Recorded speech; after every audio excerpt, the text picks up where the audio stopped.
Citizens Tips, time for information and public service. Alamin paano magiging ligtas ang mga nakatatanda sa panahon ng disasters and emergencies at bakit mahalagang sila ay naisasama at nakukonsulta sa pagpaplano ng mga gawain na may kinalaman sa kanilang sektor. Pakinggan natin ang mga karanasan, kwento, hinaing at kanilang mga opinyon sa iba't ibang polisiya at programa ng gobyerno para sa senior citizens. Makibahagi sa talakayan, makiisa sa pagpapalawak ng kaalaman at kamalayan ng bawat isa sa mga usapin tungkol sa nakatatanda.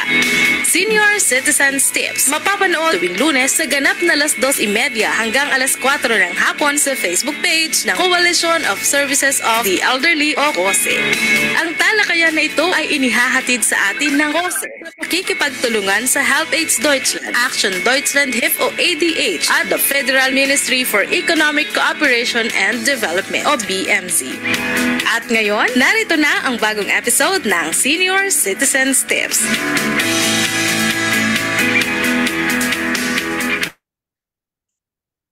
Hello, magandang hapon mga ka-seniors. Naririto na naman po tayong muli sa ating lingguhang programang Senior Citizens Time for Information and Public Service. Ngayon po ay nasa season 2024 na po tayo, episode 2. At ang topic natin ngayon ay napaka-interesting at napakahalaga. At ito ay may kinalaman sa Senior Citizens Purchase Booklet. Ito po yung notebook na kasama ng ating Senior Citizens Card, no? Na binibigay pag na-issuehan kayo ng Senior Citizens Card. At baka hindi nyo nalalaman, meron hong mga nakasulat diyan kung paano yan ginagamit, no? Nakakatuwa dahil maraming Pilipino, matagal na nilang hawak ito pero hindi nila binubuksan at binabasa. Pag-uusapan po natin ngayong hapon ang mga obserbasyon tungkol sa paggamit nito, ano ba nilalaman nito, ano ba ang kapakinabangan nito, at yun namang mga usapin na may nagsasabing dapat wala ng booklet na yan kasi hassle lang yan sa mga nakatatanda dahil nalilimutan nila o naiiwan, no? At so ngayon ay may kasalukuyang debating umiikot na nararapat pa bang ipagpatuloy ang paggamit ng booklet na ito o dapat bang tanggalin na ito, no? At yan po ang pag-uusapan natin, ano ang pros and cons nito. At may mga panukala na sa Kongreso tungkol dito na makakaapekto sa paggamit nito. At ngayong hapon ay mapalad tayo dahil pinaunlakan tayo ng ating mga kapatid sa National Commission of Senior Citizens, no? At ngayong hapon ay bisita natin ang lagi nating kausap na kaibigan, si Kuya Cesar, no? Mamaya magpapakilala siya.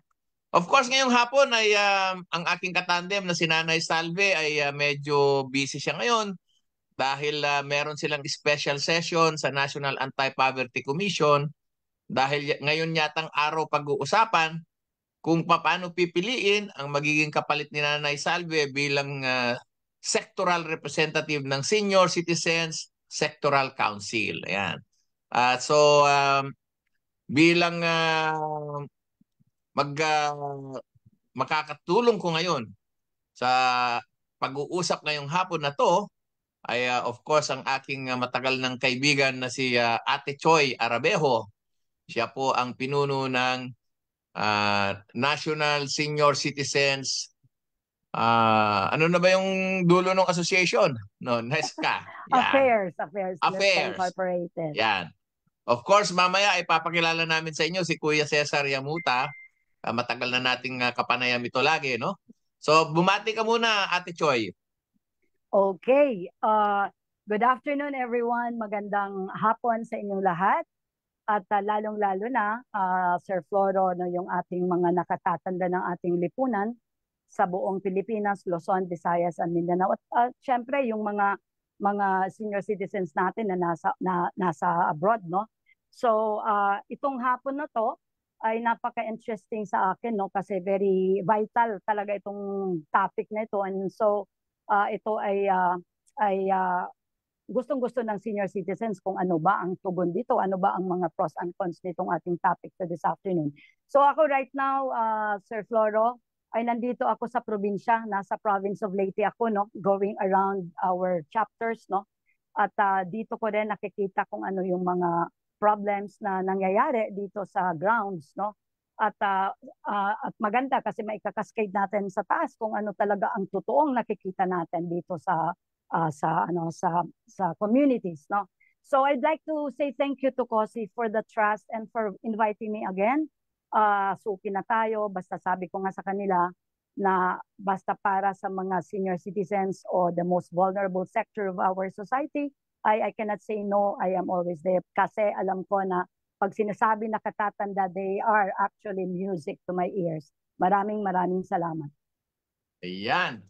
So, bago tayo magpatuloy, of course, ipapakilala natin ang magiting na executive assistant ng ating commissioner ng National Commission for Senior Citizens, si Ginoong Cesar Yamuta. Magandang hapon, kaibigang Cesar. Nagkita na naman tayo muli. Pwede ho bang pakilala ulit at konting bate? Magandang hapon po, Kaploro.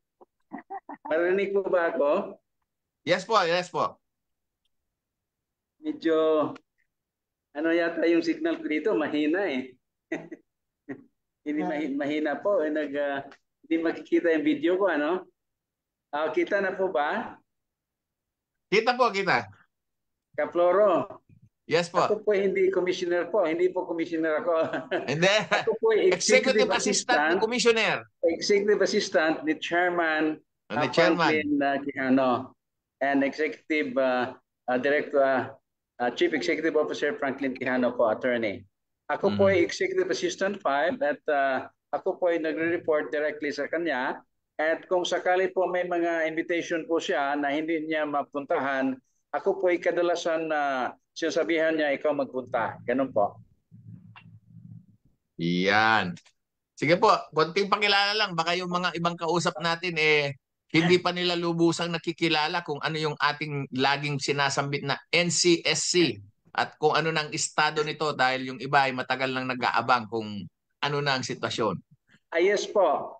Ito pong tinatawag natin na NCSC, ang ibig pong sabihin niyan National Commission of Senior Citizens po. Ito po isang ahensya ng gobyerno natin nasyonal na tumatangkilik at tumitingin sa kapakanan ng ating mga senior po. Lahat-lahat ng senior citizens sa buong kapuluan po na nagnonomero na something like 12 million po, no? 12 milyones na po and ang alam natin ang projection po nito in the next 25 years magdudubli po ito kasi ang nalalaman po natin at nakikita sa projection po itong bansa nating Pilipinas po magiging aging towards an aging population na po. So meaning, ibig sabihin yan, dumadami po yung mga senior citizens at somehow against sa mga younger and mga middle generation, medyo humahabol po yung dami ng senior citizen at magiging aging population tayo. Tulad po ng bansang Hapon, tulad pang mga bansa ng Europa, magiging aging population na po tayo. Ang ibig sabihin niya po, marami ang mga senior, yung mga younger generation, medyo maintain lang sila at magiging hindi po dadami yung nagtatrabaho kasi yung nagtatrabaho nasa adult stage yon. So meaning to say, kailangan paghandaan natin yan na mabigyan ng tamang lunas yung mga kailangan ng mga senior citizens po. Kaya nandito po yung National Commission of Senior Citizens na ginawa ng gobyerno by virtue of Republic Act 1150 para po mabigyan ng importance na may isang ahensya ng pamahalaan na nakatutok talaga sa mga elderly o senior citizens na tulad po natin. Yan po. Yan.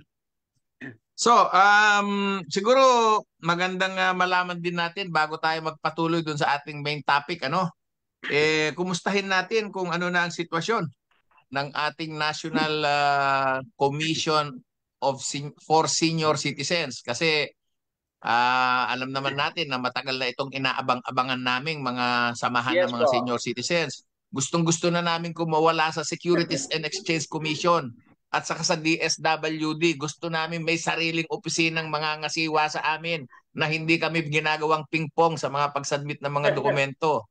Kumusta na po ang lagay ng NCSC, Kuya Cesar? Yan. Tama po yun, Kaploro, kasi sa ngayon po, while nalaman ng lahat na yung NCSC po, itinatag noong 2019 po, July 15, 2019, but nung mga araw na yun, nung taong yun, wala pa pong inappoint na commissioner. Yung unang commissioner na inappoint po, 6 months after pa po, 6 months after. So yung pangalawang commissioner naman, noong 2020 pa rin. Si Chairman Quijano, mga September 2020, pero 3 pa lang sila. Kaya according to the rules, kung 3 lang against 7 sana, kasi 7 yung nakalagay sa batas eh. Pag 3 against 7, hindi pa sila makagalaw talaga kasi wala pang quorum. Mabuti na lamang at noong 2021, inappoint si Commissioner Edwin Espejo, nagiging 4 na sila. So pwede na silang gumalaw legally and technically. Kaya po biglang arangkada yung NCSC mula noong 2021 po. Tapos na po yung mga corresponding tinatawag na IRR ng Republic Act 11350. Nung itinatag po yung batas na 11916, di po ba? Yung pong 11916, Republic Act 11916 po, yun po ang batas na magdadagdag ng additional 500 pesos ng mga recipient ng social pension po.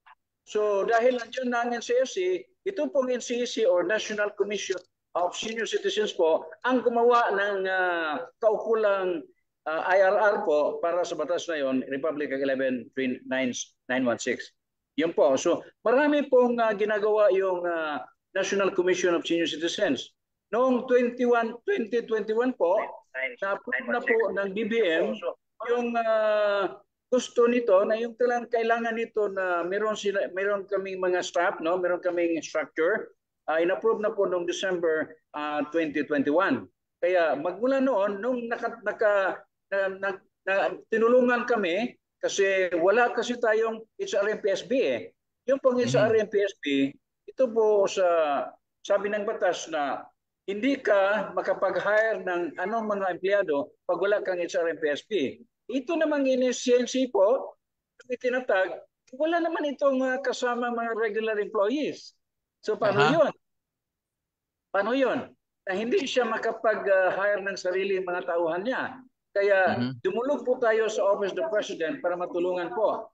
Yung Office of the President naman, sinabihan itong DSWD, o DSWD, tulungan mo ang NCSC. Itulungan tayo ng NCSC, ng DSWD po. Kaya tayo po ay nagpapasalamat talaga sa DSWD na talagang tumutulong sa atin sa NCSC para mabigyan naman tayo ng HRMPSB. Kasama na po yung tinatawag na back bids and awards committee po kasi kailangan ng mga regular yun eh. Nung andun na tayo ng HRMPSB na pwede na mag-appoint ng mga empleyado ng NCSC, tsaka nakapag-appoint na ng BAC, then saka pa, talagang mabilis ang galaw ng NCSC kasi andoon na mga empleyado eh. So bumibilis po yung takbo ng organisasyon natin para mabilis din ang tulong sa mga senior citizen natin po. Ganun po, bumibilis tayo since 2022 and 2023. So ngayon 2024 na, yung pong tinatawag na transfer, yung bang transfer of functions from the DSWD to NCSC, hinay-hinay po, hinay-hinay lang, nagta-transfer na po. Ang una pong naka-transfer sa atin, ito pong tinatawag na yung bang assistance to older persons. Tina-transfer na po yon, tina-transfer na. Then sa tingin natin, susunod pong mag-transfer doon, yung pong tinatawag natin na yung bang centenarian gift, no? But hindi pa po nata-transfer, but pinag-uusapan na po yung mga transfer na yan. Then isali na yung RCF. Then last but never the least, maybe within the year or next year, baka po mata-transfer na yung tinatawag na social pension for the indigent citizens po.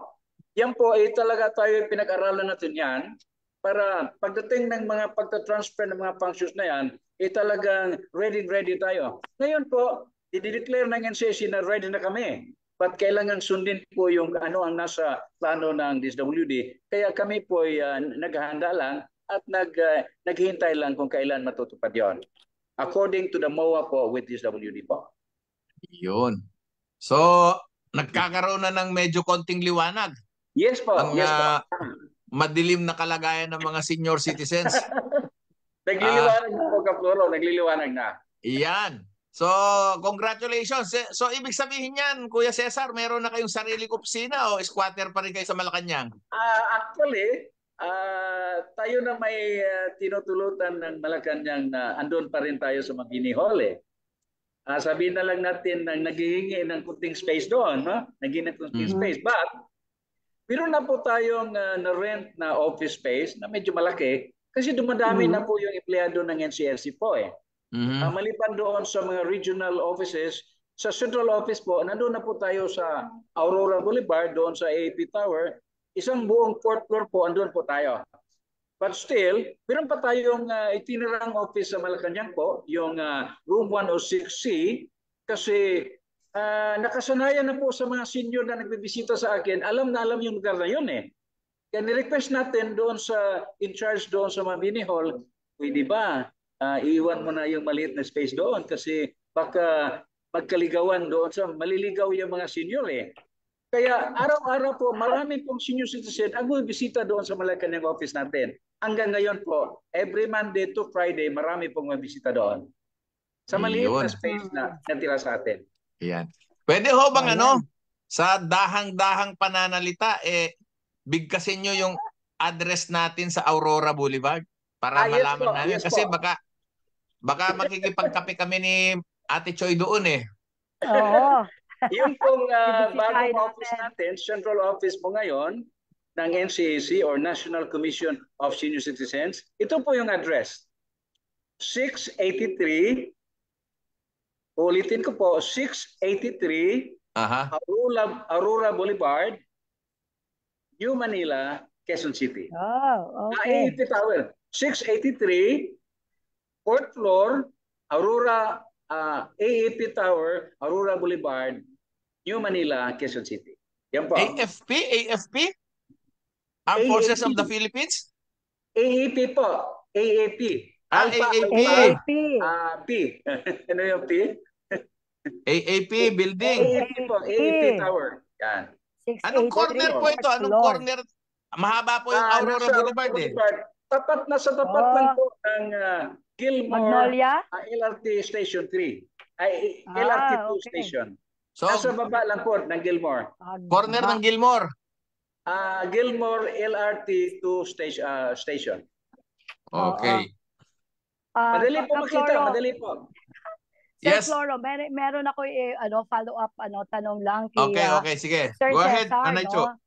Okay, kasi yung MOA natin of the transfer, it is in our RA 11350 with regards to the transfer of all these national programs to NCSC from the DSWD. Ay meron tayong timeline. limit, timeline, which is 3 years, correct me if I'm wrong, it's 3 years as stipulated in our RA 11350.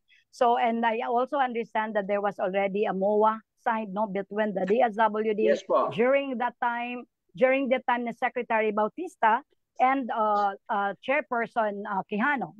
So inaantay lang natin ang timeline, which is this year, 2024, for the DSWD to transfer all these 2 programs to the NCSC, including the budget. So, sabi mo, meron na tayo na transfer yung assistance to older persons. I am happy for that kasi at least meron nang nailipat na mga proyekto na para sa mga nakatatanda. And ang second question ay ang aking tanong, ano ba ang mga regions So I'm so interested, what are the regions na meron tayong opisina ng NCSC? Particularly what regions? Kasi sobrang laki ng ating rehiyon, ang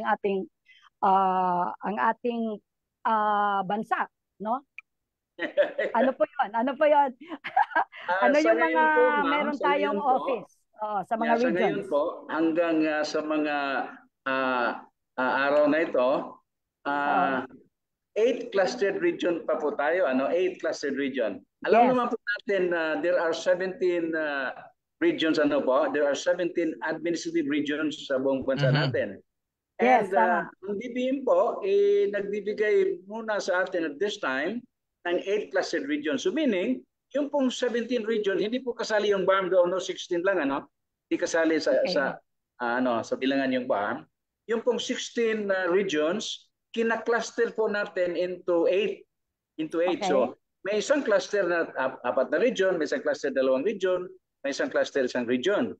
So ngayon, but hinihingi po natin sa DBM, pasalamat kami kay Congresswoman Mila Magsaysay, kasi tumulong talaga si Congresswoman Magsaysay na ma-influence itong DBM na ibigay na yung other 8 administrative regions.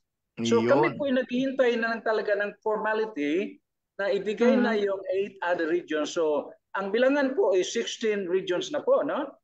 16 administrative regions, but wala pa pong sulat na binigay tungkol doon. But we're expecting kasi it's on the na talaga ibigay yung other 8 eh. So ngayon of the 8 clustered regions, meron na po tayong mga offices in these particular regions po. Alin po? Meron tayong office sa NCR, no? NCR. Kasi nandoon po yung central office eh. Di po ba? Meron na tayong office doon sa Davao, which is basically region 11 po, no? Yung Davao region natin, dahil kina-cluster yon, kasama po doon yung Caraga. So yung region ng Caraga, doon sila na-coordinate sa Davao region, kasama sa cluster. Meron na po tayong office doon sa Cebu po. Cebu, which is basically clustered region 4, which comprises region 6 and 7, ano? 6 and 7. Meron na po region 6 and 7 lang, hindi kasama ang 8?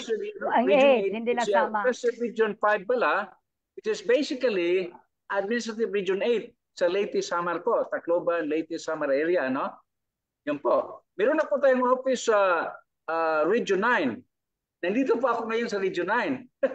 Pagadian City base po, yung region 9. So, saan ang opisina, Sir Cesar, excuse me po, saan po ang opisina ng which includes region 8? At saan po? Region 8 po, yung opisina po is Tacloban City po. Tacloban City. May nagsosolo. Is in Leyte. Nandito kasi ako sa Leyte. So nagsosolo ang may sariling regional office ang Leyte? Leyte Samar po yan, Leyte Samar. Leyte Samar. Region 8 may sariling office. Yes po, kasi yung region 8, dahil malaki yun, napag-usapan naman commissioners na isang region na lang siya, Leyte Samar area, at saka yung mga surrounding islands, ano? O ganun. Sa Tacloban City Alam ko na kung bakit. Kasi kung Samar Leyte yan, hindi yan bibigyan, pero ginawang Leyte Samar, kaya siya binigyan. Oo. Nandun kasi yung isang commissioner natin, Sir Floro. Si Commissioner Rodeles is from Samar, no? And true enough naman, ang Region 8 kasi composes of 4 provinces kasi. We have the Biliran, we have the Southern Leyte, we have the Samar and Leyte. So malaki talaga siya. So ibig sabihin 5 na pala ang regional office, hindi lang 4. Pino-work out pa po yung other 3. Kasi di po ba kasi 8, yes. 6 po po. Yes. Kasi may Baguio tayo eh. May Baguio tayo. Yung Baguio. May Baguio na ba? May Baguio po tayo. Existing na yung Baguio? Yes. Yung Baguio po, doon po yung central office ng Clustered Region 1, which is basically Region 1, Region 2, Region 3, and the CAR, no? The CAR. Baguio po yung office nila. Clustered Region 1 is in Baguio. Okay. Saka may ginagawa na pong possible office ng Clustered Region 3, which is basically Mimaropa, Calabarzon, and Bicol. And seems like it will be somewhere there in Quezon, ano? I'm not sure about it, but alam ko ginagawa na, no? So, makukumpleto na po yung 8 clustered regional offices po. It's about to be completed, ano? Paano yung Paano yung Bulacan, Pampanga, Pangasinan, Bulacan, Pampanga, Batanes, Bataan, Zambales? Di po ba yung Bulacan, Pampanga, that is Region 1? Aha. Kasama po yung Baguio doon.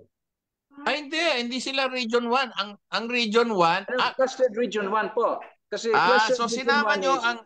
Region 1, 2, 3, CAR, at saka Region 3. Region 3. Administrative region plus regions 1, 2, 3. That is clustered region 1. Okay. Yun po. So Baguio po yung central, yung office ng regional cluster nila. Mhm. Sa Baguio po. So kasama ang So, Bulacan diyan.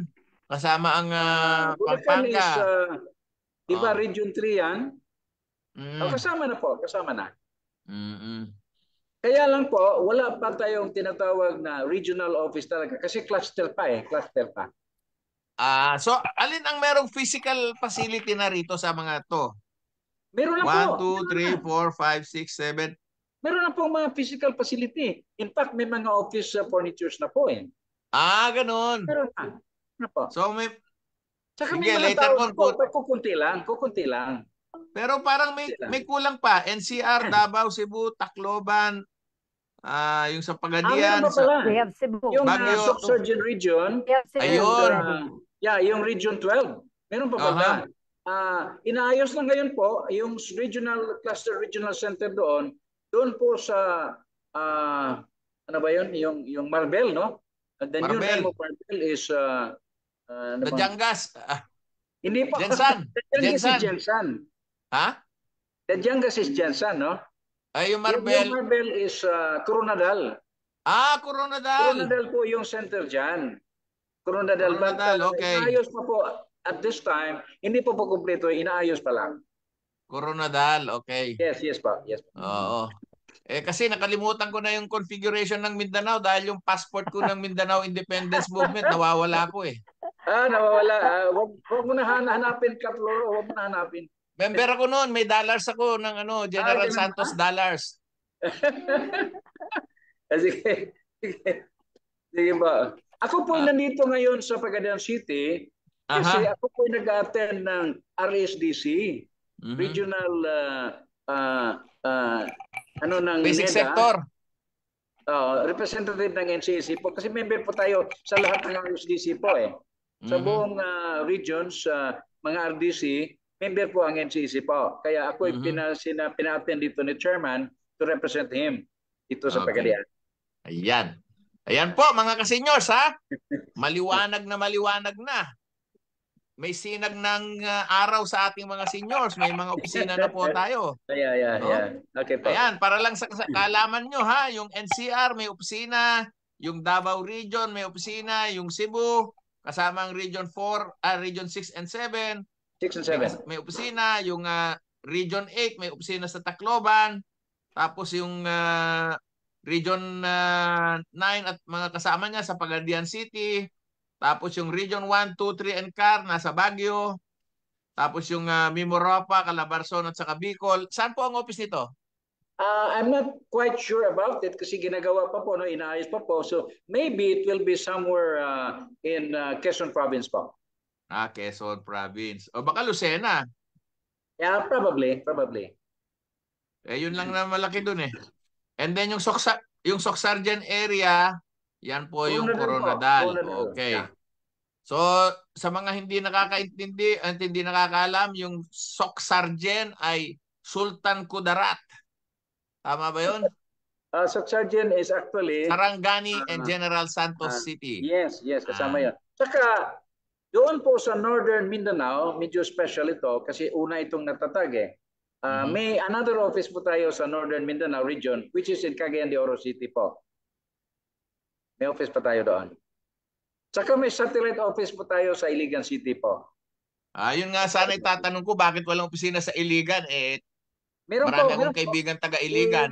Tayo po inanyayahan ng mga senior citizen doon sa senior citizen center nila. Binibigyan po tayo ng maliit na pwesto doon kasi kailangan po Di ba? Ayan. Okay. So ayan mga ka-seniors medyo maliwanag na. May opisina na tayo para sa seniors. Pero kailan kami pwedeng magparehistro para hindi na kami dumadaan pa sa SEC? Pwede na ba kami magparehistro sa sa NCSC? Pag-usapan po natin doon sa yung COPAP meeting po, di ba? Oo. Yung meeting na yung mga registration diyan, kung anong kailangan ng organization, doon po tayo tutuparin po natin, no? So ibig sabihin yan, kung nangangailangan kayo kasi related to something like human resource or pagtatrabaho po, dole po yun, di po ba? Goli po yun, no? Kung kayo po'y nagtatatag po ng cooperative, ano bang kailangan na ano doon, registration doon? Alam natin, CDA po yun Di po ba? Cooperative Development Authority, if you are having yung mga cooperative, doon po yun. Kung ano yung kailangan ng organization, doon ka po magparehistro para mapadali po, di po ba? So kung kailangan po yung organization ng mga senior citizens na i-register, NCEC po yun. Di po ba? Pero kung kailangan talaga yung SEC registration, Securities and Exchange Commission din, tutuparin po natin. Magpa-register din sa SEC. Kung kailangan po. Kasi it's a government mandate Oo. Alam niyo po, it is so agonizing for seniors to organize and register and go through the process of SEC. Marami pong seniors ay hindi marunong sa mga online processing at ang SEC po, karamihan ng submission ng documents online. No?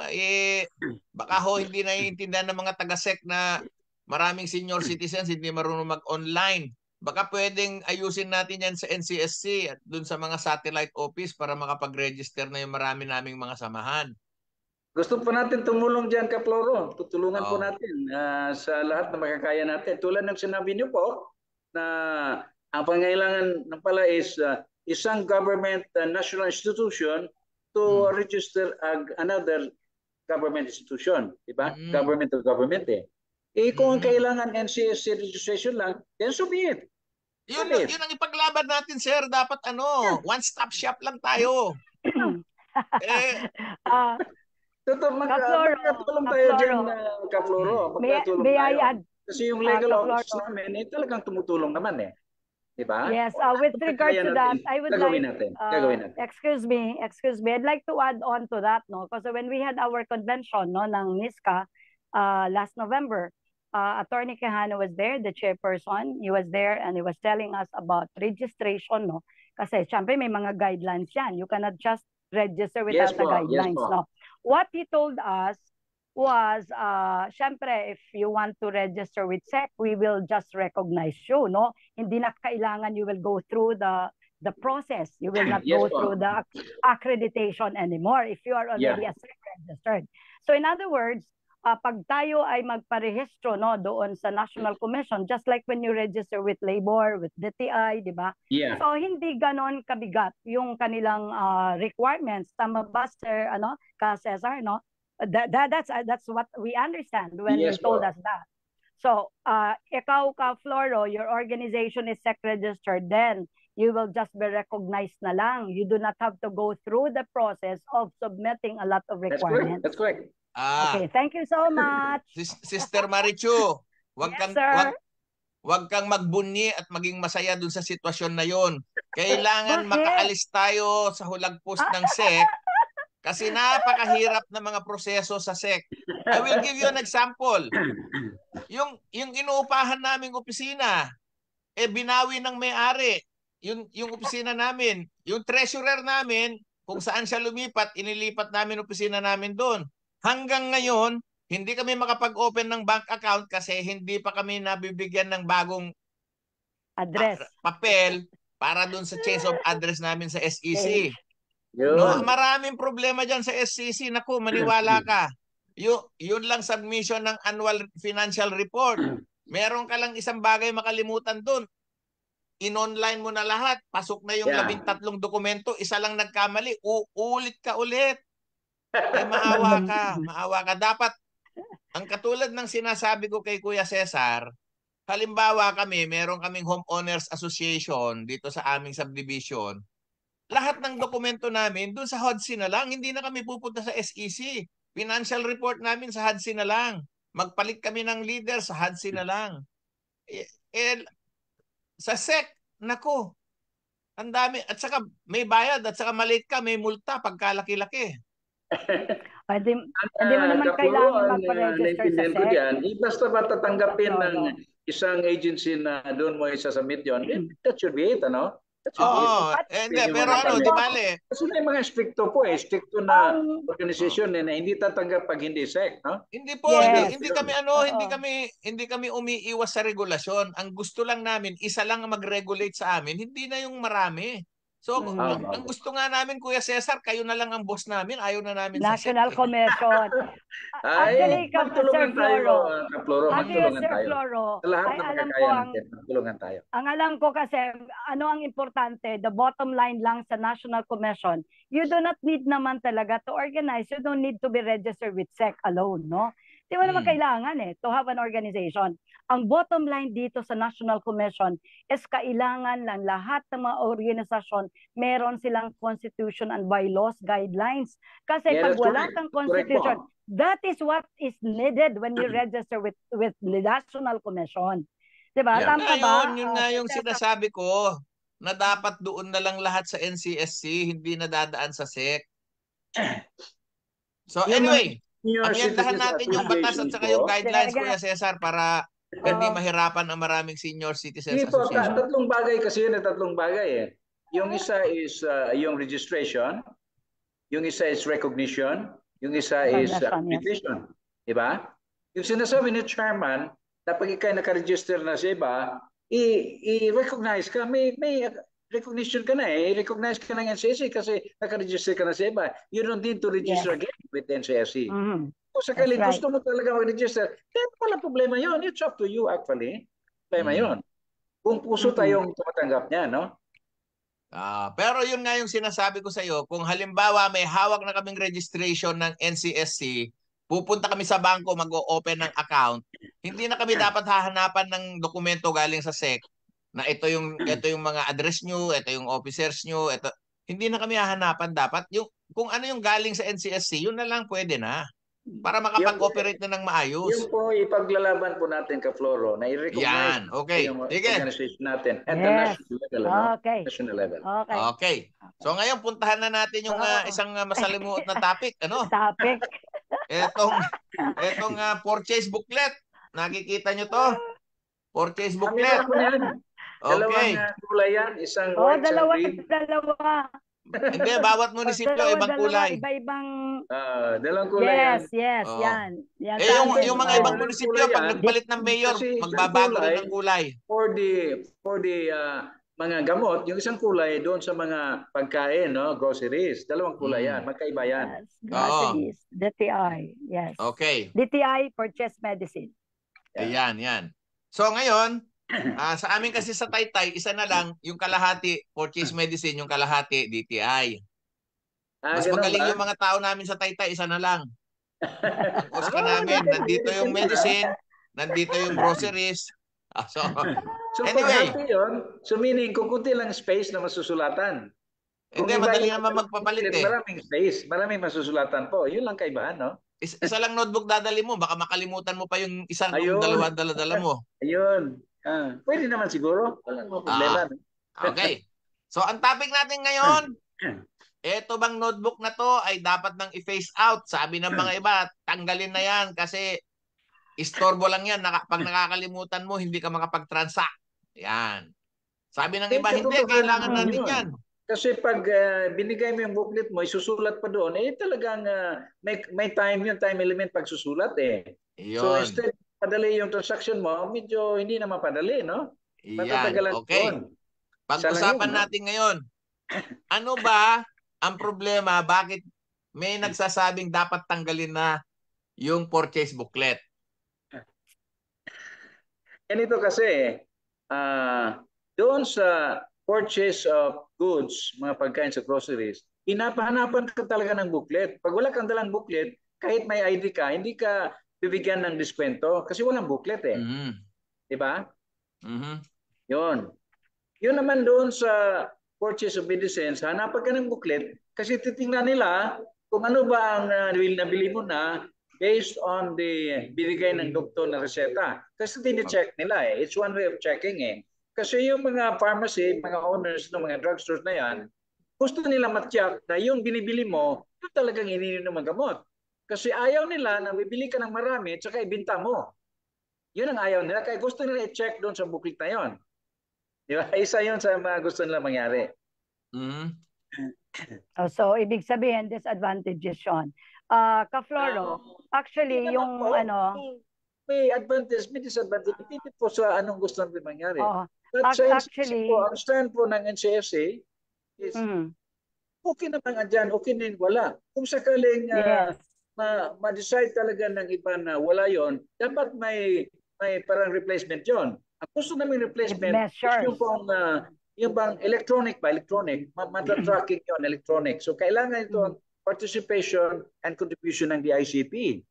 Kasi when it comes to digitalization, which kasama yung process na yon, DICT yun eh. Hindi natin kaya yun without DICT. Yun po ang gusto natin na replace. Kung sakaling walang booklet na yan, pagdating mo yun, tingnan na yung ID number mo and everything, electronic na yun. Di matatrack nila kung ano yung binibili mo. Electronic eh. Diba? Digital eh. Dapat may replacement. Kung sakaling tanggalin yan, may replacement na mas magaling, mas efficient, mas effective. Yun po. Okay. Ka-Floro, based on my experience with OSCA, because I have been with OSCA, meron talaga pros and cons. So when I heard about this na ina-abolish or ini-remove itong booklets, syempre nag-weigh ako, no? I weighed everything, no? Being an OSCA officer. Kasi una tingnan natin yung advantages. So it is about the benefits that outweigh the rest, no, the disadvantages. Okay, una, advantage nito, having a booklet is free of charge, okay? Hindi naman ito binibili eh. So hindi kailangan mo tatanggalin, ano? Number two, tulad ng sinabi kanina ni Cesar, ni Sir Cesar, that all basic necessities and prime commodities, no, are listed in the booklets. Okay, would a senior citizen know kung ano ba yung mga kailangan i-diskwento? Memorize ba niya lahat, all the goods in the booklet, that because it's placed in the purchase booklet ng DTI. Okay, number three, only 1,300 per week, and that means 65 pesos lang ang diskwento mo dyan, no? Yeah. And how will you know?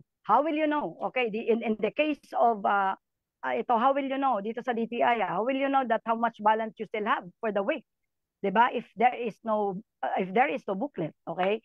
And again, giving also the senior citizens a sense of responsibility. Huwag natin sabihin na kasi hassle ito sa senior citizen pag nakakalimutan. We as senior citizen dapat meron tayo responsibilidad, okay? So another thing is no check and balance, because this booklets is a check and balance mechanism tool, no, na para maiiwasan yung abuso. When I was with OSCA, tama yung sinabi mo kanina, Sir Cesar, no, yung naaabuso. Imagine a pharmacy called me up, no, dahil meron isang nag-purchase doon ng worth 15,000 pesos, okay? Worth 15,000 pesos. And then another one doon na naman sa ibang branches, no? Sa ibang, all of the branches, ganun ang laki. So they called me up in the office kung indeed itong senior citizen ay senior nga, which wala sa database namin. Okay, one.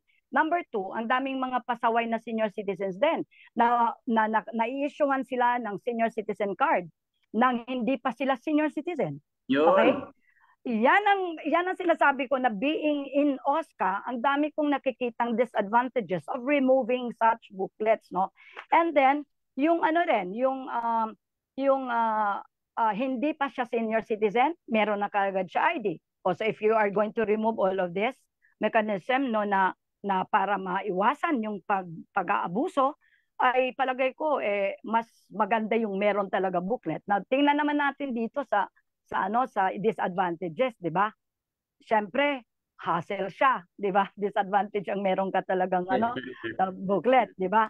Yung tama din yung sinabi na kailangan natin meron tayong legislative measures that would fit in rin. Kung tayo tatanggalin, example, I have talked this out with Congresswoman Mila Magsaysay, na bakit hindi yung sa 1,300 na ating maximum limit of purchase every week is too small.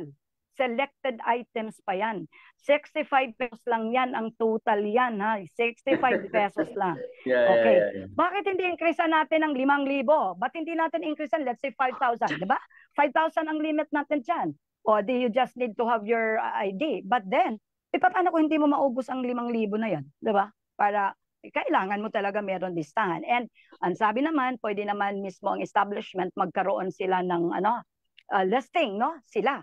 Ngayon nga meron tayong booklet, hindi nakakapaglista ang mga establishments. And a lot of the establishments, I would say that 70% are not compliant with this discount privileges of the senior citizens. So paano mo ngayon ma-check itong mga establishments na to? For example, isa na lang, chicheria. Hindi siya doon sa basic or sa essential, no? Ay basic and prime commodities. Wala doon ang chicheria. Alam nyo ba, Sir Oscar and Sir Cesar, na yung chicheria kain na citizens, ha? Hindi na siya sabihin mo na ano ba, hindi siya pwede sa discount, 'di ba? Pero ulam ito, ginagawang ulam yung mga chichirya, 'di ba? And then some of the senior citizens, mga senior citizens are very abusive then. Okay? So, I think mas marami ang disadvantages if you remove the booklets than the advantages. Pero naman, hindi pa naman ito siya na i-draft, no? Hindi pa naman siya bill. This was just a sentiment that was thrown out, no? By representative ng ating party list, si Representative Congressman Erwin Tulfo.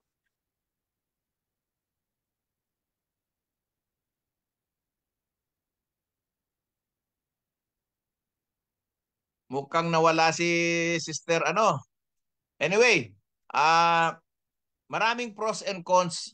Maraming pros and cons yung issue natin. Pero ako personally, mas ako sa side na wag siyang tanggalin. Wag siyang tanggalin ko. Ang sinasabi lang ng mga iba ay hassle dahil nakakalimutan nila, hindi sila makapag-discount. Abay, responsibilidad ng bawat senior citizen yan.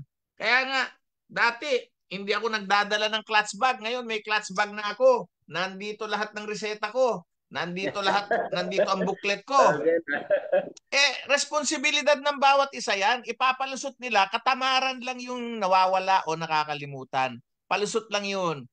Mas lalong aabusuhin ang sistema kung mawawala yung listahan na yan. Kung sakaling nawawala yung booklet, pwede ka mamahingi ng replacement booklet.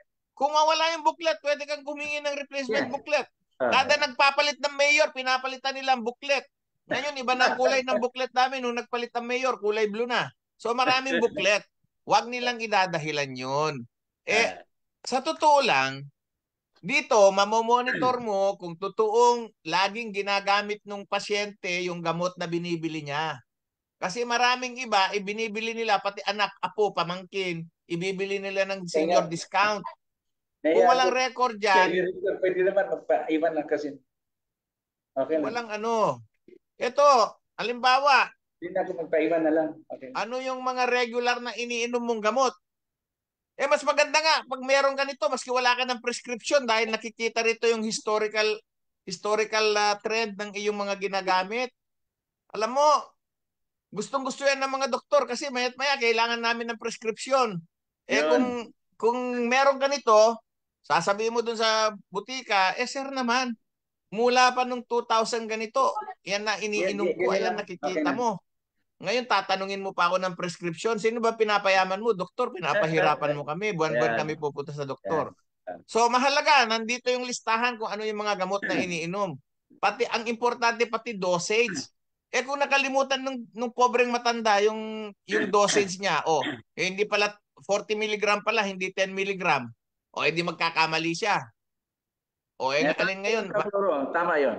Dadalhin mo na naman yung prescription mo. So, mas walang naaabuso rito. Kung pinapalusot lang nila, at saka dapat dagdagan yung impormasyon dito. Isulat talaga kung ano yung mga nadi-discount, i-update. Kasi nakalista rito kung ano yung mga pwedeng i-discount pati, ginagamit ko to para makipag-away sa butika kapag sinasabi nung teller o yung attendant o yung sales lady, sir, hindi kasama yan. Hindi. Eto, tingnan mo, sa page ganito, ito, basahin mo, Sige, anong pangalan mo at ididemanda kita. Magiging proof yan. Proof talaga. So, ang kailangan i-improve ito, hindi ito wawalain. Dadagdagan yung listahan, i-upgrade. At saka gawing malalaki ang letra kasi yung mga senior citizen hindi makakabasa ng font na Kasi 0.8. Ang ganito font dapat nakikita dito ko, 14. ganito nakikita ko, Kaploro, especially doon sa mga pagkain, no? Yung mga goods natin, no? Wag sa yung sanang threshold na 1,300, tataas yun, tataas yun. I-upgrade. Kasi Oo. 1,300 a week, 65 lang talaga yun, di ba? Oo. Kahit bibili ka ng 2,000, bili ka ng 20,000, 10,000, talagang 65 lang yan, ano mo, because of the threshold. At saka yung threshold dapat hindi based sa week, based sa buwan, within a month. Kasi malaki. Tsaka, kung dumarating ang pension namin, hindi naman linggo-linggo ang dating ng pension namin eh. Monthly ang dating ng pension namin. So pag dumating ang pension, ibibili mo na. Kung pabalik-balik ka, yung naipon mong 65 pesos sa tricycle pa lang, talo ka na. Wala na. Wala na. So, kailangan magkaroon tayo ng workshop kasama mga may-ari ng mga supermarket para pag-usapan natin ito. Dahil pamasahe pa lang. So, meron din tayo mga senior, may mga legal din tayong pamamaraan na to do it better. Ang ginagawa namin ng asawa ko, tig-isang cart kami pag nag-shopping. Nagro-grocery kami, may cart ang asawa ko, may cart ako. Senior citizen discount niya 65, yung akin 65. Bakit kamo? Magbabayad kami sa parking. Pambayad sa parking. 130 sa dalawa, 130. 130. 65 lang. Kung mabagal mag-shopping ang mga senior citizen na maghanap ng grocery, abutin ng 3 hours, di maski na may babayaran ka, madodoble yung babayaran mo, di mababawi mo. Mabuti sana kung katulad ng dito sa amin, libre ang parking namin ng 3 hours. Meron kaming libreng parking na window 3 hours. Hindi ko nasasabihin ng establishmento, baka sabihin nila bayaran ako ng ng kumpanya, pero meron dito sa amin department store pag 3 hours libre ang parking mo. Pero pag lumampas ka, magbabayad ka. Okay. So marami tayong issue dito. Kaya ako hindi ako sang-ayon na tanggalin ito. Mas lalong makakalusot ang mga establishmento ng gobyerno pati. Sige po, kailangan lang pag-aralan maigi kung ano talagang nararapat yan. Pag-aralan lang. Oo, pero dapat may konsultahan, hindi yung ang ginagawa nila submit sila ng submit, magpapanukala ng batas sa Kongreso, hindi man lang kami tinatanong. Mamaya magugulat kami, nakapasa na yung batas. Tapos ang makinabang pala mga negosyante, hindi yung mga senior citizens. So what are they in there for? Para sa amin ba sila o para sa mga kapitalista? Tama po yun. Ate Choy, wala kang sound po, Ate Choy. Wala nga po yung sound. In addition to that, pareho yan dito sa ating DTI, from time to time, meron talagang executive administrative order ang DTI as to additional goods, na inilalagay nila. Now, itong booklet natin sa DTI is being updated by OSCA. So, pag mawala ito, anong alam natin? Like for example, nag-add sila ngayon ng hollow blocks, nag-add sila ng sawali, nag-add sila ng electrical wires, bulbs. See? So, kung wala ka dito lista, paano mo malalaman na ito diskwento pa, may discount? Okay. Dito naman sa ating purchase booklet. Why I would also want this here, continued, ay meron tayong mga out-of-the-counter drugs, that you can get a discount, and that is an administrative order siya ng DOH. Paano mo malalaman na meron pala ditong AO ang DOH na you can purchase ng out of prescription drugs, over the counter drugs, and aside from that, kahit hindi siya over the counter drugs, wala kang prescription, you can still purchase with discount as long as hindi ka bibigyan ng kompleto. You will only be given a week supply of the medicines. Okay? So, what is there to remove the booklets, right? So, wala talaga. Okay. Wala talagang important. Kuya Cesar, dapat pag pinatawag kayo ng Kongreso para hearing, isama nyo kami. Sige po, actually, sinusulatan man kami ng Congress yung House Committee on Ways and Means, yung House Committee on Senior Citizen, yung House Committee on Special Committee on the PWDs, ano? And napapasama kami sa mga discussion doon. Ako na may sumasama kasi nakikinig ako sa mga concerns mga issues doon. Magkabilang panig May pro, may con, ano? Depende lang. Ano yung talaga yung... Mahalaga po na kasama yung mga iba't ibang samahan ng senior citizen, hindi yung kung iilan lang, kung sino lang yung gusto nilang isama. Kasi baka mamaya yung sinasama nila, hindi naman kami ang pinaglalaban nila, kundi sarili nila So, dapat po ay... Nag-agree ako dyan, Ka-Floro, sa sinasabi kailangan mo. po ay wider range of consultation, hindi po yung...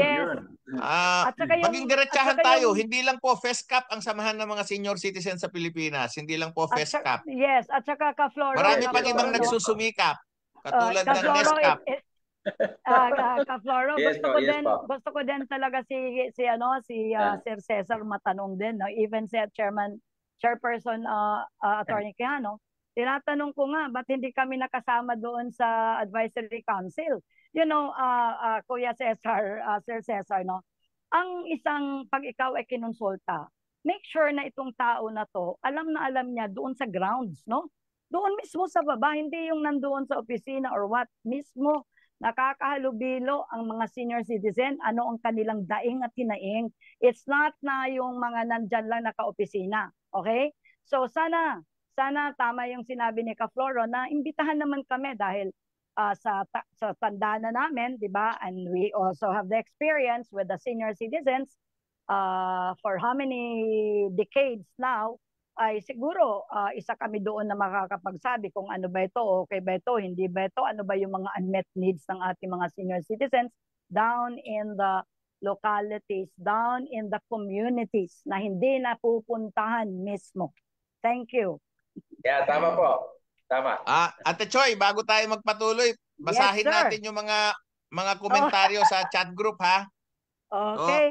Kuya Cesar, ito mga listeners natin. Sige po. Si Ginoong Taom, ang tinatanong niya po, asan po yung eksaktong office ng Clustered Regional Office sa Baguio? Saan po yung address? Ako po hindi pa napunta doon. Kasi ako ay nasa central office po, at saka hindi naman po nagto-travel sa mga regional offices. So later lang siguro ipapaalam ko once na matanong ko lang po doon kay Commissioner kung saan talaga yung exact na location doon. Kasi I repeat po, hindi pa po ako napunta doon sa Baguio. Okay. Sinong commissioner assigned doon? Sinong commissioner? Ang commissioner assigned ng Cluster Region 1 is Commissioner Raymar Mansinungan po. Okay. Ito naman po, susunod, galing kay Ginoong Oscar Ricaflanca. Ito ay dating General Secretary ng FESCAP. Yes po. Magandang hapon sa lahat. Kung sa akin, hindi po ako pabor na tanggalin ang purchase booklet kasi malamang maaabuso ang pribilehyo. Yeah, possible. Yes. Tama po. Okay. Ito naman, si Maya Derama Montenegro. Pwede pong tanggalin kung nakasystem na po. Kasi po kung gamot ay dapat may reseta ng doktor. Kung groceries naman po ay may ID number ka na magagamit o nakalagay na sa computer. Sana automatic nakatala na sa system ang lahat. So yun nga po yung sinasabi ko. Yung interface ng government computer system network at saka yung business establishments, hindi po sila papayag nun kasi yung cyber security niyan on two sides. Ma-attack po yung information system ng gobyerno pag pinapasok mo maraming establishmento. On the other hand, yung mga establishmentong gustong nakasiguro pag nakakapasok ang government agencies diyan, mahahack din po 'yan. So delikado po 'yan na interface. I don't think it's really feasible na So tama si Miss Montenegro, no? Ito naman po si Nanay Delia Camacho. Magandang hapon po. Magkaroon ng balita po, magkakaroon ng opisina by region clusters. Nasagot na po ito, no? Si Mr. Ricaflanca, dagdagan ang discounts. Tapos ulit si Miss Montenegro, kung gamot po ay dapat makita sa system. Hindi, inulit lang. Ito, Efren Manangan. Good to hear the suggestion of Choi Arabejo being a former OSCA head. Ayan. Si Mr. Manangan din po ay former OSCA head. Ako naman, former kaway ng mga OSCA head. Ayan. si Chris. Pero former, may former, no? May former ba? Okay na may former. Oo, kasi ngayon, former, eh. Ngayon nung nawala na si Choi at saka si Mr. Manangan sa OSCA, kaibigan ko na mga OSCA. Kaya former akong Ayun. Kaya nga former 3 years lang. 3 years lang Okay without yun, okay reappointment. Ha? Okay, eto si Mr. Rica Blanca ulit. Kung magbubuo ng technical working group ang Congress, dapat may kasamang senior citizens resource persons na knowledgeable. Hindi yung sila-sila lang at mga kakilala lang nila. Ayan, inuulit na naman, ha? Ayan. Eto, May point Eva siya. Pulido. May point si Ka Oscar. Pabor po ako sa sinasabi ni Kapuroy, huwag tanggalin ang purchase booklet, lalo lamang itong maaabuso. Ayan. Ayun. Puro ayaw ha, mga senyor, ayaw ha. Ito, si Mr. Paa. Correct po si Ma'am Marichu. Dito po sa Caloocan, 2 sheets of Xerox bond paper na lang binibigay sa akin instead of booklet. Kaya madaling masira. Oy, Oscar, LGU ha, libre yan. Tapos sabi ni Lydia Barredo, proud ako sa SC with booklet and card to identify me. Ayan. Ayan. Yes. Sa totoo lang, ilang beses kong naiwan yung ID card ko, pero dala ko yung booklet ko, maski sa mga kainan, nirirespeto nila itong booklet. Yes, kasi nandun mismo yung picture mo eh. Nandun din eh. Ayun. You can use any national ID, not only OSCA ID. Wag natin tanggalin yung Wag natin tanggalin yung booklet na to. Dapat nga, maski na mag-ibang bansa ka, dala-dala mo ito. Kasi sa ibang bansa, kung wala kang reseta, hindi ka makakabili ng gamot. So, minsan ako'y nasa Cambodia, nakalimutan ko yung aking reseta. Dala-dala ko ito, pinakita ko. Ito yung sa amin, ito yung gamot ko na iniinom ko. Binasa nila. Really? Sure, we can give you for 1 week. Okay. Nakakatulong ito. Baka hindi pa kasi, baka, Tatay Cesar, baka naman yung mga nagpapanukala na yan, hindi pa senyor. Wala silang pakialam sa mga kamag-anak nilang senior. Gusto lang nilang magkaroon ng ilalabas na bill. Hindi naman natin alam kung ano yung age na bracket nila eh. Kasi maraming congressman nagpapanukala lang basta lang para merong matawag na House bill silang sinadmit. Hindi man nila kinukonsulta yung mga apektado. Ayan po halos lahat ng tagapakinig natin ayaw mawala yung booklet na yan. Tama naman kasi may purpose naman yun talaga eh. May purpose naman talaga. Yes. At saka Sir Cesar. May purpose. Saka may mga counter naman na yung umayaw doon, no? So kailangan pag-aralan mabuti yan. At saka Sir Cesar, ganito, no? Ano ang basis mo? Okay? Pag wala kang booklet, if you want to complain, no, against this establishment of non-compliance of the discount, no? Anong basis mo? Wala ka naman record eh. Diba? So what is your basis for any complaints that you want to make, right? Ito ang record eh. Now ito, nag-purchase ako, hindi ito in-include doon. Then you have your receipt. Keep your receipts. I am reminding all our mga senior citizens to keep also your receipts doon sa mga groceries. Okay. Tapos itong booklet ko, nakaipit pa dito yung yung mga bagong order ng DOH, mga administrative order na hindi nakasulat dito. Piniprint namin at pinapakita namin. Tama. It's here. Nandyan kasi nasa booklet kung minsan, ang nakaupo dun sa kaha at saka nakaupo dun sa eskaparate manager na hindi naman nakakaintindi, hindi nila alam ito. Ngayon papakita mo, ito yan. Kaya kami may discount. Ito yun. So hindi po ito ang problema. Ang problema po kung paano pinapairal ang batas kasi maraming mga establishmento hindi talaga nagbibigay ng discount. Hindi talaga. Yes, that's right. Sa totoo lang, ang maraming complaint galing sa mga miyembro namin sa probinsya, ang mga malalaking syudad lang sa probinsya ang nagbibigay ng discount ang mga butika. yung mga maliliit na bayan hindi nagbibigay ng discount. Yan po ang hahantingin natin, Kuya Cesar, pagka buong-buo na yung mga opisina natin. Tutulungan Yes namin po. kayong Yes po. manghuli. Yes, Kasi monitoring alam din, niyo po, monitoring Kakloro, din. nakalagay po doon sa function section 7, marami po yun. At saka ang naunang nakasulat doon is ensure the enforcement of the laws. Ensure the enforcement of the laws. Yun ang pinakaunang mandato ng NCSC. Kaya yung pong bali-balita na tanggalin yung enforcement ng NCSC, gawin na lang policy making, medyo malaking kawalan po yun sa pagpapatupad ng batas na kailangan po na isang ahensya na magpapatupad talaga ng lahat ng batas na nauukol sa senior citizen po. Function. Kaya dito po ang NCSC para dyan po. Lahat-lahat ng bagay. Okay. Executive Siguro, function talaga. Isa pang mungkahi, Kuya Cesar.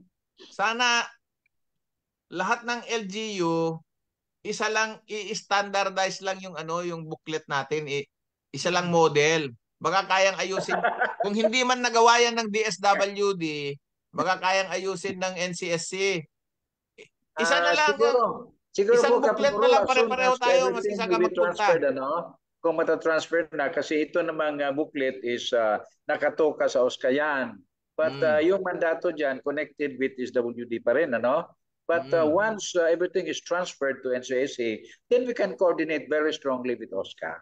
Yeah. Kasi sa amin din, sa lungsod ko, yung dating booklet ko, yung ibang klase, iba yung design, iba yung kulay, iba yung itsura.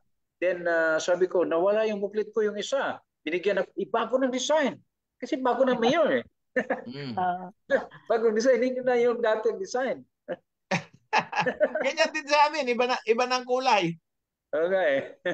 Ito kasi, ang problema, kung iba-iba ang laman nito, yung mga tindera, yung mga sales lady at saka mga cashier, malilito rin, hindi rin nila ma-memorize. Pero kung isa lang, maski mag-resign siya sa SM, pumunta siya sa Purgold o pumunta siya sa Robinson, alam niya na ganito yung booklet, alam niya pa rin basahin. Sige po, sa tingin ko po, papunta po tayo dyan. Yung NCSC po, i-standardize po yan, i-standardize, Yun po ang focus ng standardization Papunta po tayo dyan. But seemingly, not yet at this time kasi hindi pa po nata-transfer, Connected yan lahat. Yes. Anyway, kung magkaroon kayo ng technical working group meeting with DSWD, baka habang nasa kanila pa, pwede na nilang gawin para may pabaon silang maganda sa mga seniors bago nilang pagbibitawan. Yes. Yan. And then yung sinasabi ni Ate Marichu kanina, ni Ate Choi, sabi niya sa kanila hiwalay yung food forfeitures, hiwalay yung medical. Pagsamahin na lang sa isang booklet, pwede namang hati-hatiin ang laman ng booklet Alam mo, Ka-Floro. Yes, Ka-Floro, agree. Actually, agree ako dyan. Doon yung function ng dalawa, doon na papasok sa isa. Yes, kasi sir, ganito yun. Yes, ganito yun, I agree with that, na isa lang. Kahit na kumapal siya, at least isa lang. You look at the purchase booklet, booklets of Manila. It is just like a passport, pero andoon lahat, Andoon lahat ang mga prime commodities, it's all listed there, and the basic necessities, listado siya doon, and all the AOs at saka AOs ng national agencies, DTI and DOH are all there. So, and then the BFAD, and nandoon din. So, I guess, pwedeng gawing ganon na isa na lang. Diba? Isa lang. I love the of Manila, yung during the time nila, ni MVP Efren Manangan. Ganon ang ganda ng kanilang booklet, passport, Ka-Floro. Kami passport. Ganito rin sa amin, Okay. Andito na lahat, nakasulat yung mga batas. Hati-hati siya. Pagkain, gamot, hati-hati. Kesa dala-dalawang bitbit mo, makalimutan mo pa yung isa. Oo, tama. Tapos tingnan mo yung sample ni Manang Choi, magkaiba ang height. Istorbo pa yan sa bag. Yes, yun ang mayaman kasi ang Makati. Mayaman ang Makati, naka-update yan palagi, Bago ito kasi updated ang OSCA offices should update, Kailangan i-update nila yung booklets nila. Lalong-lalo na sa DTI. Kasi may mga additional time goods. But sana ka Floro and ka Cesar na ang ating mga legislators ay mag-revisit sila doon sa discount aspect dagdagan nila at gawin na lang nila wala ng selection, 'di ba? Ng selected items. Dapat na lang all items na kailangan ng senior citizens ay dapat may diskwento na lang. After all, taxed din naman tayo, 'di ba? We are being taxed. 'Di ba? What's 5%? 'Di ba? So sana ay yun ang ating yun ang ating wish ng ating mga legislators ng ating senior citizens ay maisip ito to increase, to increase the ceiling amount from 1.3 because it has been there since 2010 pa eh. So hanggang ngayon 1,300 pa rin. Diba? Ang iba nga that's nothing ka Floro kasi para bang okay 65 pesos hindi nga ako makakaabot ng Quezon City from Makati ng pamasahe sa 65 pesos. You know what I mean? That's really so mababa, no? So, parang we have to dignify the senior citizens yung welfare nila. Ang solusyon, ang rekomendasyon namin Kuya Cesar, taasan yung coverage at saka limit at saka within 1 month kasi hindi na pabalik-balik ba kami sa grocery, babalik-balikin pa ang mga senior kawawa naman yung mga iba, pamamasahe pa. So kung buong 1 month tama. So imagine yan 5,000 a week, i-increase ang ceiling ng ating purchase, no? And then kung times 4 yun, that's 20,000 a month. Diba? Ayan, panukala yan. Yan ang minumungkahi ni Congresswoman Mila Magsaysay. So that's a measure na even if you remove the booklets, kung talagang lahat na ng items ay pwede na tayo mag-discount, then siguro that will be the time that we can remove already our booklets. No, I still don't believe na mawawala ang booklet. kasi nga siya check and balance monitoring device, 'di ba? Para hindi maabuso, and I agree with that. Pwede mo tong pwede mo tong ipakita sa harap ng ng sales manager ng ng grocery nandito yung mga batas. Hindi nyo alam. Correct. Takutin mo lang yung picturean mo lang yung mukha niya pati yung ID niya magbibigay na ng discount yun Yeah, nagbigay nga. So anyway, meron pa tayong mga galing ulit sa ating mga listeners Kuya Cesar. Sige po. Ayan, ito nako mamaya na nating pag-usapan ito kasi yung dagdag na pension ilagay natin sa huli. Pero sige, mabilisan lang naman ito, no? Dagdag na pension. Kung pwede raw bang maidagdag yung 1,000K. Nagawa na ito, 500 na nga yung dinagdag naging 1,000. And then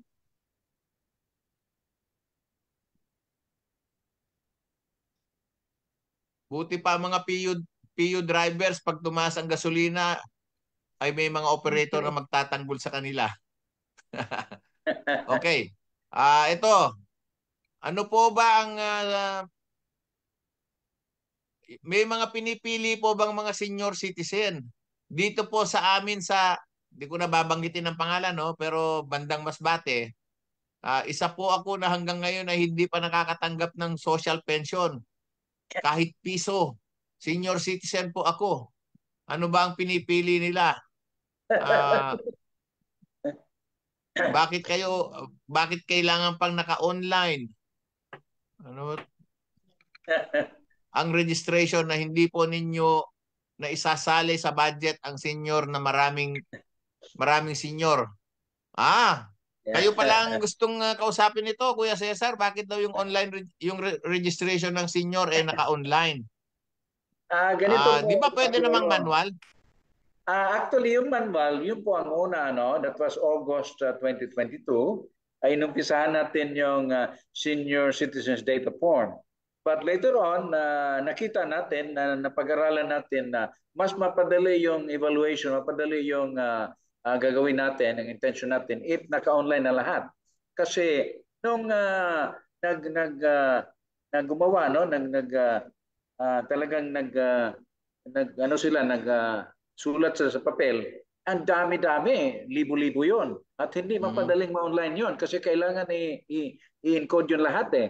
So it blocks the fast requirement natin. Gusto natin mabilis, kaya gusto natin lahat mag-online na.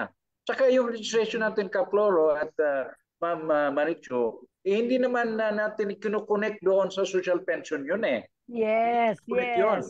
Actually, yan basically, para maintindihan po natin, ano bang pangangailangan ng mga senior citizens? Ano bang kakayahan nila? Saan ba sila? Ano bang gamot kailangan nila? Ganoon, ano?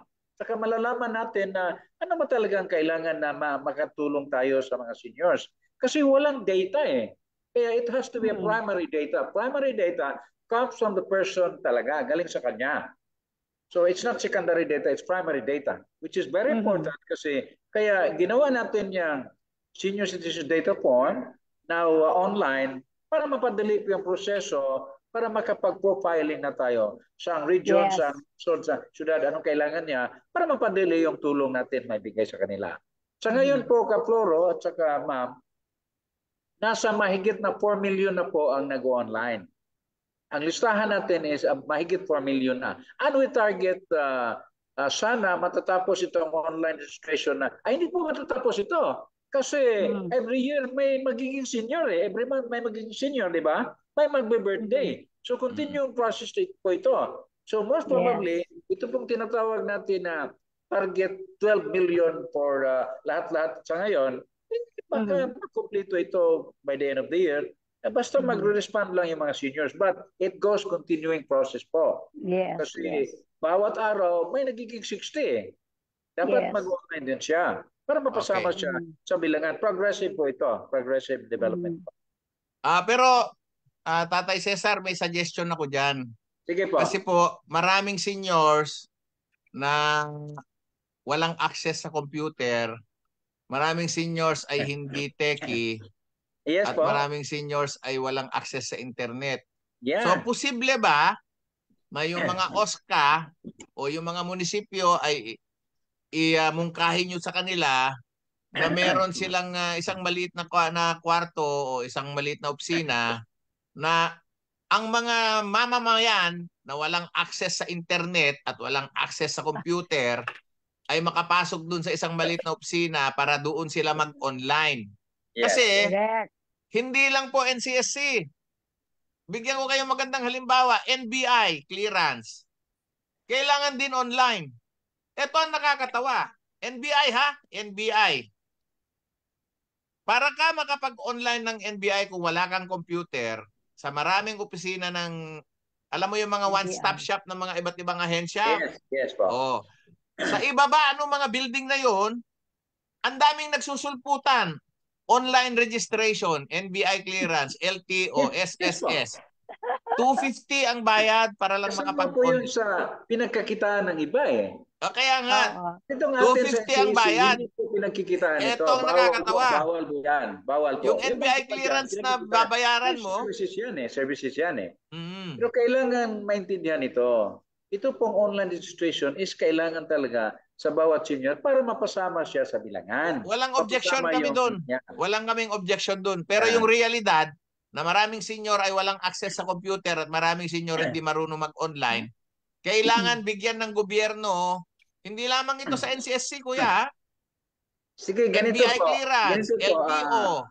Klaruhin natin ito. While andito po yung NCEC or National Commission of Senior Citizens, ito po isang ahensya ng pamahalaan nasyonal na tumitingin po, minomonitor yung mga seniors. But, tingnan natin based on Republic Act 9994 po, nandyan po ang OSCA. Di po ba? Yung OSCA, nagsimula pa noong Republic Act 7432 pa yan. That was 2003. Then, in-amend Republic Act 9247 about 7 years after. Then ngayon, final amendment of that is Republic Act 9994. Andun na pa yung OSCA. Bakit ano ba yung OSCA? The OSCA actually is the first responder. Kasi siya talagang tumitingin sa locality, sa constituency niya. Kasi lahat ng constituency is at the local level eh. Mabuti na lang ngayon, andito yung NCSC para bigyan ng diin yung mga functions na yan. Ensure that laws are being followed and enforced. Yung batas na 9994 is telling the OSCA, please OSCA, do your thing. Yun. Yun. It's a batas. Pero sino ho ang may oversight sa OSCA? LGU po. LGU, the Office of the So, Mayor. sino may oversight sa LGU? Yung DILG talagang tumutulong dyan kasi alam naman natin yung DILG is ahensya ng pamahalang nasyonal na nagsusupervise sa lahat ng LGU. Naintindihan ng DILG kaya tumutulong very strongly ang DILG sa atin to make it sure that yung LGU tumutupad sa batas. Okay, pero whoever should be responsible, but it's all government and one government. Yes. Okay. Yes. So itong mga nagsusulputan na 250 ang pag-o-online, maski na anong i-online mo, bawal pero walang nanghuhuli. Sinasabi ko nga sa'yo, NBI clearance, 250. Maka-online ka lang. Ang bayad mismo ng NBI clearance mismo wala pang 200. Sige, ito po, Ka-Floro, ito po. Pag sinabi nating first responder, kung may complaint yung senior citizen, saan siya dudulog? Doon po sa OSCA. Kasi siya ang nagre-respond constituent niya So yung OSCA naman is reporting to the mayor, so meaning yung mayor mag-action doon. Kasi siya ang ama ng lungsod mag-action doon. Kaya kung sakali sinasabi ng chairman, ng mga commissioners natin, kung sakaling hindi yan mabigyang pansin talaga, then send a copy to NCEC kasi we will coordinate with OSCA. Para talaga, para bang ma-remind ba, OSCA, baka nakalimutan mo na ikaw ay ang gagawa nito. Actually, in addition to that, Sir Cesar, nandun na kami, kasi we were the first responder dito sa online, yes, dito sa form. We were the first na organisasyon na tumulong, pati doon sa online registration, and until now, that is one of our projects now and helping all these LGUs, Ganito yun. Ng OSCA office kasi, tama kayo, yun ang first responder talaga. They take care of the affairs of the senior citizens. Sila yung tahanan sa local level, Ang profiling ng National Commission of Senior Citizens is to have their own list, updated, accurate. Because what list we have now in the DSWD is this palingado yan. Okay?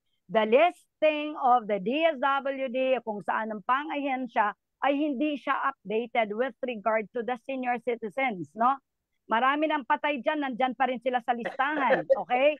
Marami na rin mga bagong 60 years old, wala pa rin sa listahan, So when I was with OSCA, inuna ko talaga yan yung database, diba? Okay, now, maraming nagsusulputan ngayon ng mga fake news hanggang ngayon. Now, ang National Commission went through the DILG, to cascade this online registration. Ibig sabihin, humihingi sila ng tulong. Alright? So, bakit meron tayo mga OSCA na saying all? Bakit meron mga OSCA dyan na papatay-patay hanggang ngayon, wala pa rin nare-registro nilang online? Andito sa probinsya, we are here. We are helping. Nagpaano ako ng communities, nag-invite ako ng mga senior citizens at para lang sila mag-online registration. You know why? How important this updated list, how important is this? What if, pumasa yung ating Universal Social Pension Program, okay? Di wala na itong validation because it will go directly to the senior citizens themselves, right?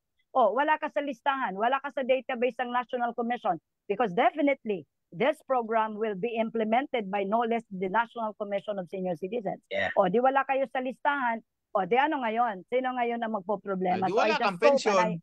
I am calling all the LGUs to please kasi sana tumulong tayo, wag naman tayo ilagay natin ito sa political aspect of it, hindi ko nga alam kung bakit ako kasi passionate ako sa mga senior citizens di ba? Kung siguro makakatulong. Ang solusyon diyan, Kuya Cesar, di ba merong cabinet cluster committee? May cabinet cluster. Saan cluster ba nakalagay ang issue ng senior citizen at doon kami magpipresent? Kasi mauubos ang resources namin kung lahat ng LGU, magpa-file kami ng complaint sa lahat ng LGU. Mauubos ang resources namin. DILG. Kaya kailangan idulog na natin sa isang national agency na may oversight function oversight power sa mga LGU, sa mga OSCA, DILG nga, at pati na rin DILG. yung mga field offices na mga iba't ibang government agencies na nag-i-issue ng one-stop shop permits and licensing. Kasi sa totoo lang may kumikita rito, yumayaman sila, biro mo 250 isa. Oh, magre-renew ka ng driver's license, online din 'yan. Mag-e-exam ka ng doon sa Online. driver's license, online din 'yan. Online din, pwede mangopya. Oh. Iniisip ko nga nung isang araw, pag fully retired na ako, magtatayo ako ng 3 ganun eh. Maski ilagay ko sa 200, kikita pa ako eh. Maganda hanap buhay yun. Pero pang-aabuso yun. Kaya kami nanggigigil kasi kami mga senior citizens ang pinakakawawa dyan dahil karamihan sa amin hindi nakakapag-online. Yung mga bata, marunong mag-online yan. Ang palagi namin sinasabi, Kaploro, ganito eh. Ay yung mga senior, talagang senior yun. Hindi naman teke yun eh. But, tayo po may mga anak, may mga apo na teke talaga, no? So, pwede naman tayo magpatulong doon sa kanila. Yung mga millennials na talaga magagaling yan. But, may isang ahensya ng gobyerno naman eh. Andun naman yung OSCA, andun naman yung LGU eh. Tsaka, may kasama naman tayo sa isang Association of Senior Citizens sa isang barangay. Tsaka may secretary naman siguro dyan na marunong din, no? So, lahat-lahat ng dapat hinga natin ng tulong, hinga natin para mapadali naman yung proseso. It's a kind of self-help lang ba? Self-help lang. O ganun lang yun. Kasi pagpapasok dyan sa usapan ng pag-encode yung NCAC, ay naku, buong Pilipinas po. Hindi po kakayanin yan. Kailangan tulungan tayo. It's a kind of whole of government, whole of nation approach.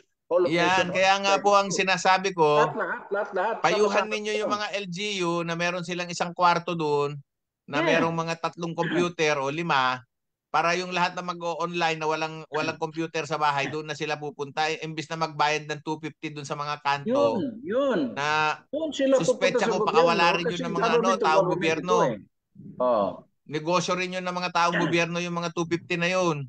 Sa gobyerno po, LGU, example sa LGU, sa isang municipality, munisipyo lang, hindi city, no? Municipality. Meron namang OSCA dyan. Meron namang DRRMO dyan, Disaster Management Office. Maraming computer dyan. Meron namang grupo dyan sa mga lahat ng opisina, no? Ang daming opisina sa gobyerno.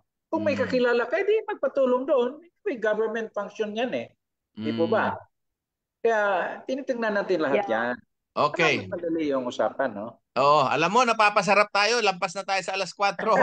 Pero bago tayo maghiwa-hiwalay, bigyan lang natin ng pagkakataon itong mga nag-chat sa atin, ano? Balikan lang natin Ate Choy, ha? Yes. Ayan, ito. Jesus Emmanuel, yung dagdag na 1K, hindi po natin masasagot yan ngayon dahil hindi po kaya ni Kuya Cesar yan, wala sa powers niya. Yan.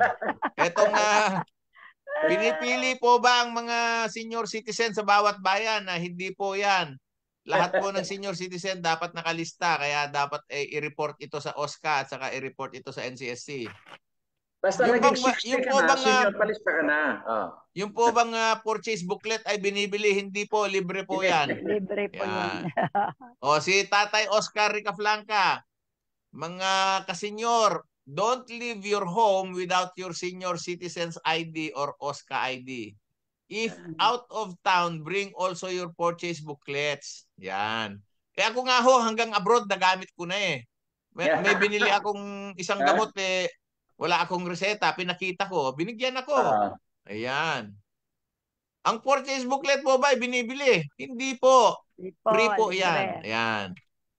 Ito si Tatay Oscar ulit. Meron pong drugstore na hindi nagdideduct ng VAT pero 20% discount.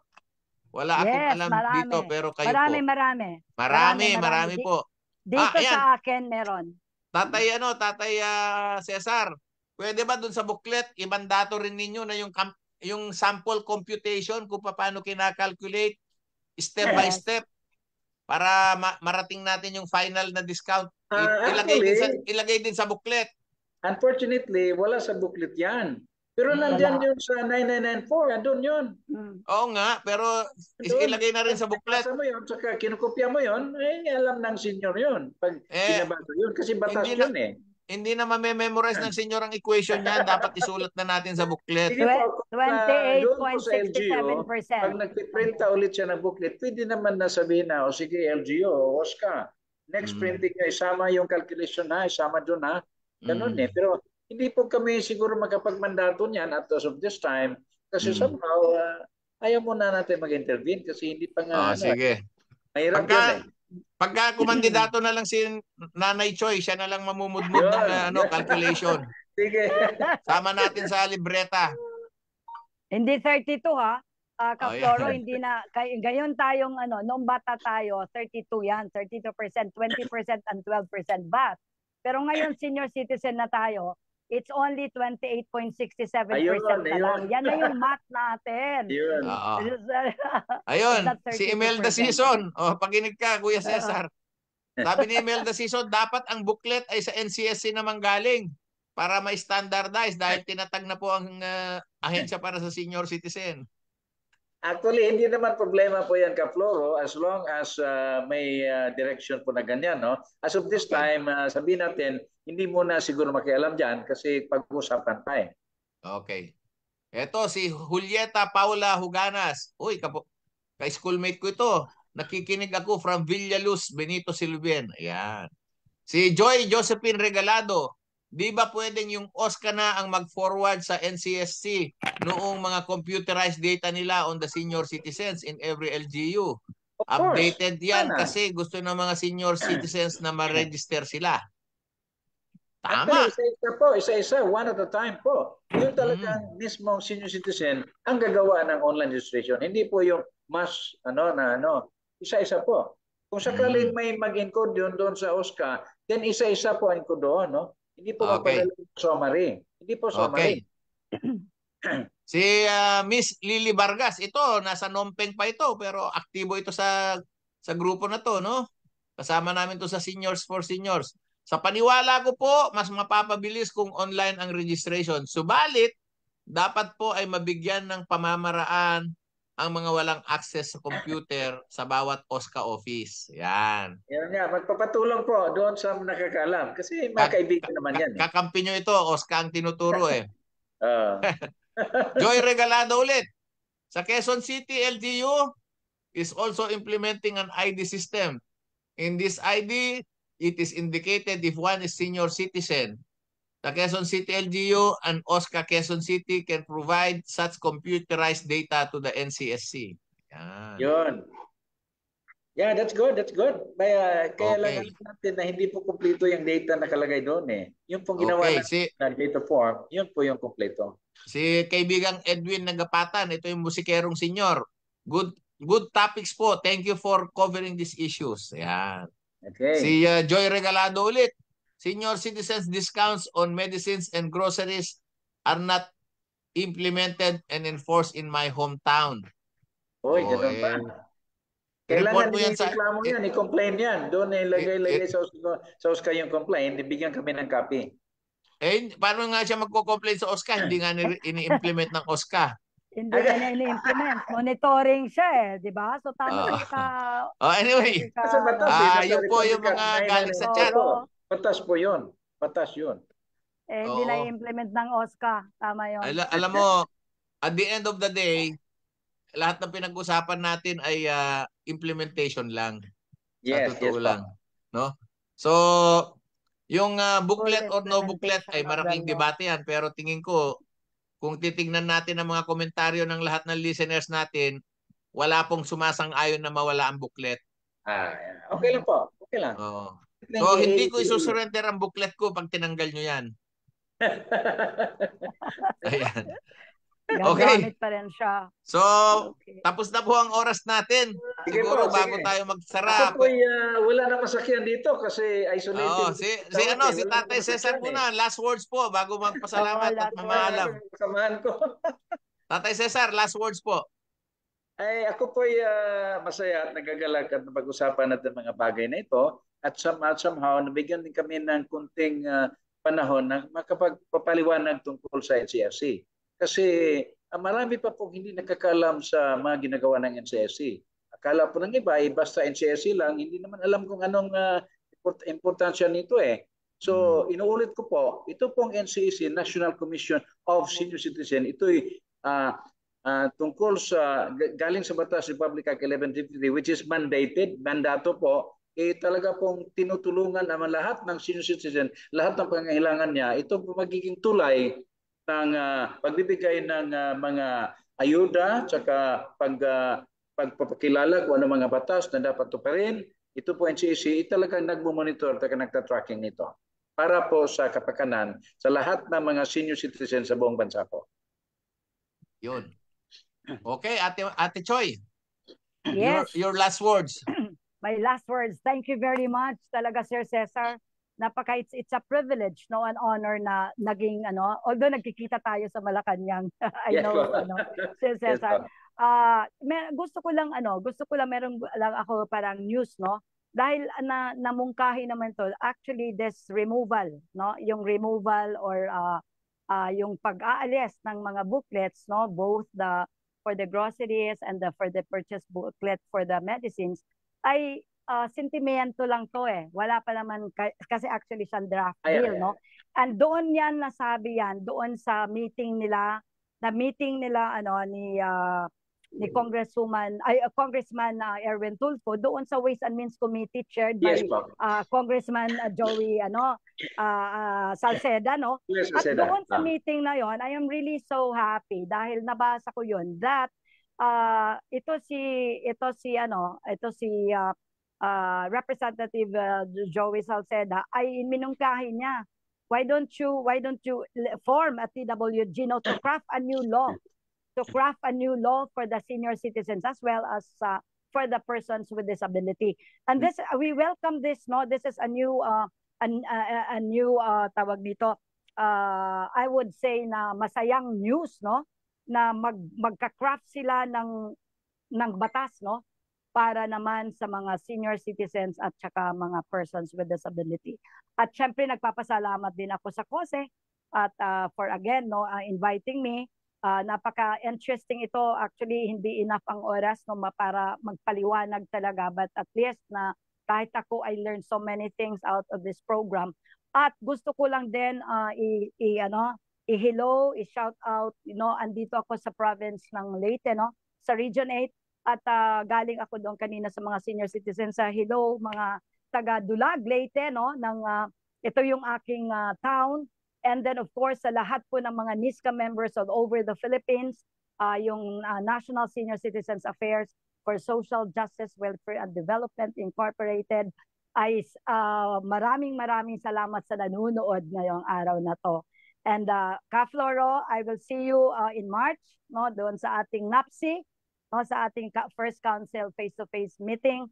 At paki-regards na lang kay Attorney Quijano, Sir Cesar. Yes po, yes po. Chairperson Attorney Quijano, we wish him well. At I say good luck to NCSC. We will always be behind this national agency. Dahil ito yung agency na to na nabigyan din ako ng pag-asa, no, with regards to the welfare of the senior citizens. At I would also like to say hello to Congresswoman Mila Magsaysay, no, for always being there for the senior citizens. Ay ito talaga galing sa puso niya.